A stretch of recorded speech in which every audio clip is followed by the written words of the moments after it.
بسم اللہ الرحمن الرحیم۔ السلام علیکم دوستو، پاک ٹیلنٹ 92 میں خوش آمدید۔ تحریک لبیک پاکستان والوں کے لیے آج کا دن بہت ہی زیادہ اہم ہے، کیونکہ آج لاہور ہائی کورٹ میں مزید آگے بڑھنے سے پہلے چینل کو سبسکرائب کریں، ویڈیو کو لائک کریں اور کمنٹس باکس میں اپنی رائے کا اظہار ضرور کریں۔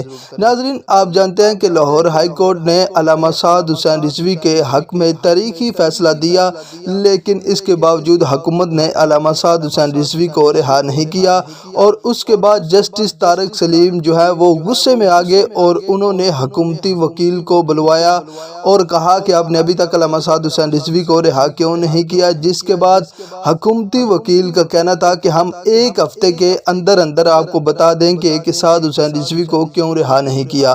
تو انہوں نے کہا کہ ہم آپ کو ایک ہفتے کا ٹائم نہیں دے سکتے، صرف اور صرف 2 دن ہے آپ کے پاس، آپ نے ہمیں بتانا ہے کہ علامہ سعد حسین رضوی کو کیوں رہا نہیں کیا۔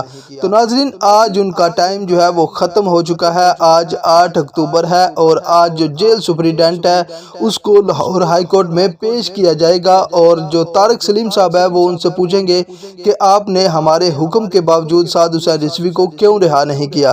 تو ناظرین، جیسے ہی لاہور ہائی کورٹ سے کوئی نیو اپڈیٹ آئے گی سب سے پہلے اسی چینل پر آپ کو بتا دیا جائے گا۔ اپنا بہت سارا خیال رکھیں۔ اللہ حافظ۔